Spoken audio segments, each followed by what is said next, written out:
Steven, and I'm here to talk about guitars, pretty much the ones that I own. What I got here for you today is an interesting Parlor guitar, probably emanating from the late 1800s. It's my first foray into the vintage guitar market. There are some pretty good things about it, some things that need work, some things that were, I don't think, really brought out in a sale, but it is a playable instrument. And so I thought I'd talk to you about it a little bit today. So, what's interesting about it is it does have a scalloped neck. I don't know if you can see that. And it's a pretty good job, too. I've scalloped some necks on my own, but I always have these little marks going back and forth like this, and I can see them, but I think that also might be like a lacquer or a finish. A couple other things here. Let's grab my tuner here. The action is a little high. It is playable, but one of the issues is that I believe that this neck probably needs to be reset or angled. I noticed that it is perfectly flat along the body, and so while everything is pretty good down here, we start venturing more up on the fingerboard, we tend to get rather higher action.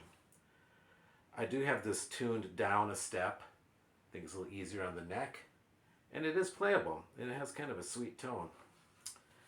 The guitar is at least from 1914. There's a marking on here. It's DALB, and I can't figure out what the next letter is, but underneath it says 1914. So this is at least as old as that. There's some cracks that were in here. Some have been worked on, some had not. I actually stabilized a couple with some epoxy in between. This one I think I'm going to have to work on again. Rest of them are pretty stable, so I'm not too worried about that. Neck is kind of a, I don't even what kind of profile you call it. It's point head, and so it's not a C profile or anything. It's got a kind of hump here, and so your hands or your left hand kind of falls strangely on the fingerboard sometimes, especially on the neck, and so it sometimes interferes a little bit with being clean about these notes up here, like the high E. Bridge has got some damage, some marks in there. It's been glued in there pretty well. Hopefully you're seeing this. And we've got nylon strings on it, and it is tuned, like I said, it's tuned down a step down to D. It holds tune pretty well. I did notice just as I was warming up with this that we might have some strings that went out, so I'm just checking them here, and everything seems, oh,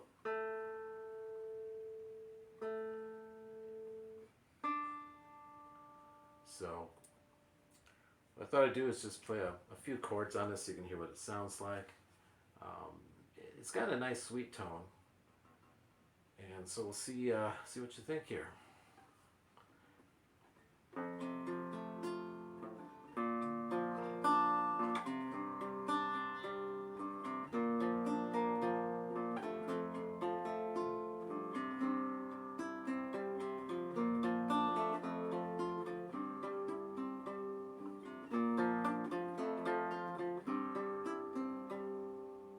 You can see what this neck does with my thumb is it tends to make me want to push all the way up here, so I'm really kind of struggling to find a way to kind of keep things where I need them to be a little cleaner with it.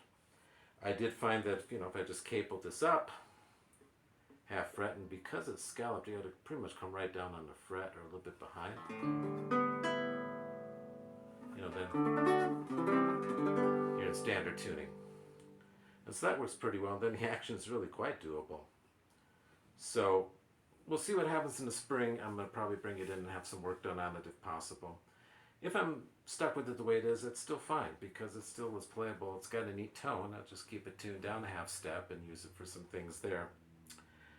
I'm trying to think of anything else to tell you about it. Oh, on the fingerboard, there are fingernail gouges. I doubt you can see that. But there's actually gouges in there, which means that somebody, even with the scalloped neck, really pushed down on this enough that they could damage the fingerboard with their fingers. And so, I mean, because we've got them here, you know, where you'd have them. Most people will play. It doesn't look like this person ventured a whole lot above the 3rd fret. But as Malcolm Young of AC/DC said, there's no money above the 3rd fret. And I tend to agree with that. I like a lot of open chords and things like that as well. Well, that's about all I got for you for guitar talk, for this little German Parlor guitar that has found its home here. And that has become a project that I'm going to be working on kind of intermittently. See how it goes. I do feel that the action could have been a little better represented when I bought it. But I watched the guy play it, but we didn't really have any views of, the fingerboard. But as I'm looking at it, it's straight. The neck is very straight. So I think we just need to find a way to angle it up. And that will be done by my luthier, because there's no way I'm doing it. I don't have the tools. Alright, so that's all I have today for Guitar Talk. Hope you enjoyed it. I'm going to try to be posting a little more frequently, because I have a few more instruments here that are pretty interesting, and some instruments that I want to show you that may not necessarily be mine, but are fun. So anyway, that's it for now. Take it easy. Bye-bye.